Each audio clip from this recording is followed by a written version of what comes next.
Morning Exercises, October 8th. But in everything by prayer and supplication with thanksgiving, let your requests be made known unto God. Philippians 4:6. This is a simple and a pleasing account of prayer. It is the making of our requests known unto God. He indeed knows them perfectly before we express them, but He will know them from us, that we may be properly affected with our own wants and prepared for the displays of His goodness and grace. And the Apostle reminds us of three things very worthy of our attention with regard to prayer. First, it is the prevention and cure of care. Be careful for nothing, but in everything, by prayer and supplication with thanksgiving, let your requests be made known unto God.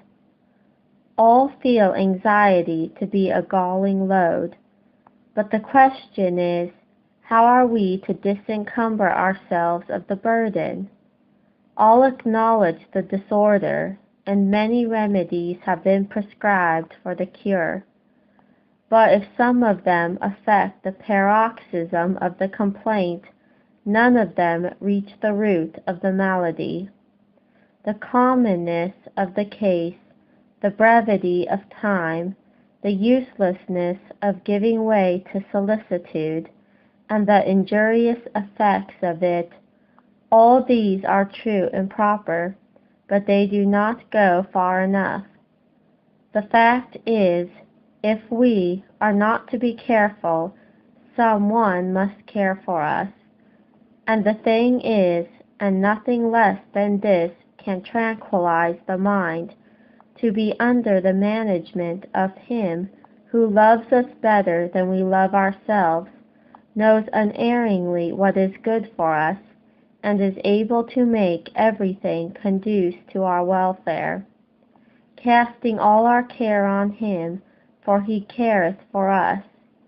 And this is done by prayer. Hezekiah took the letter and went and spread it before the Lord. Hannah poured out her heart before God, and her countenance was no more sad. In whatever has befallen or foreboded him, every believer has made the trial and is able to say with Asaph, "But it is good for me to draw near to God." Secondly, it is to be very extensively, yea, universally performed, not in some things or in many things, but in everything, by prayer and supplication, we are to make our requests known unto God. Some only pray when God's chastening hand is upon them. In their affliction they seek Him early. And this, as far as it goes, is not to be censured. Many, like Manasseh, have first sought God in trouble. Prayer is peculiarly seasonable in distress. But though prayer may commence in affliction, it is not to cease with it. It is not to be confined to it. Prayer is equally needful to preserve and sanctify us in prosperity. It is not praying on extraordinary occasions, but on common ones, that evinces a pious frame of mind. Do we delight ourselves in the Almighty? Do we always call upon God? In all thy ways, says Solomon, acknowledge Him. It is thus alone we give God the glory of His universal providence, not thinking with the Assyrians that He is the God of the hills only, but also of the valleys, and that a sparrow falleth not to the ground without our heavenly Father, and that the very hairs of our head are all numbered. Some imagine that many things are too little to be the subjects of prayer. A distinction is indeed to be made between the particularity and minuteness of private and public prayer.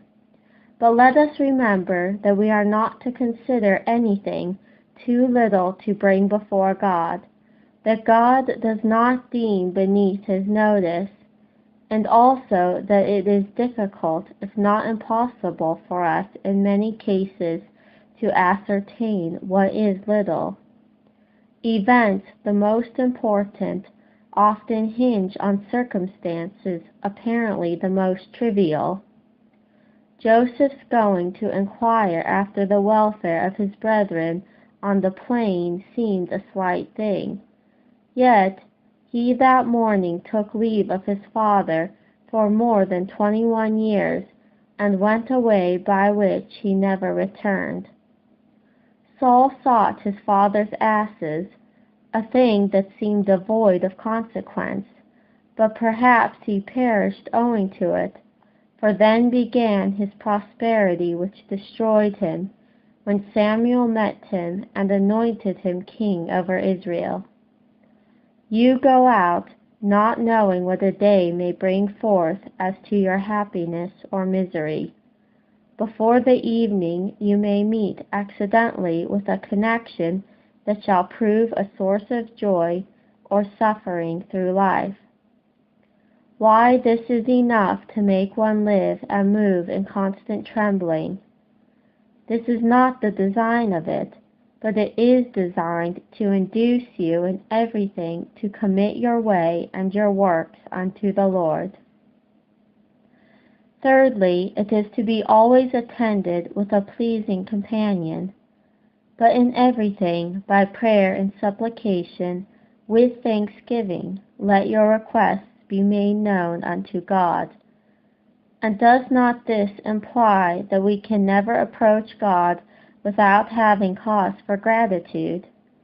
Hence it is said, in everything give thanks. Whatever be our condition, we have much more to be grateful for than to complain of. Complain? What can ever justify complaint? Why should a living man complain, a man for the punishment of his sins? Let our losses and afflictions be what they may, He has not dealt with us after our desert, nor rewarded us according to our iniquity. Yea, the trials themselves are the effects of love, and designed to work together for our highest welfare. And does it not teach us that whenever we go to God to ask for fresh favors, we should be sure to acknowledge the reception of former ones? How seldom is this the case? How much selfishness is there even in our devotions? How much more of our worship is occupied in petition than in praise?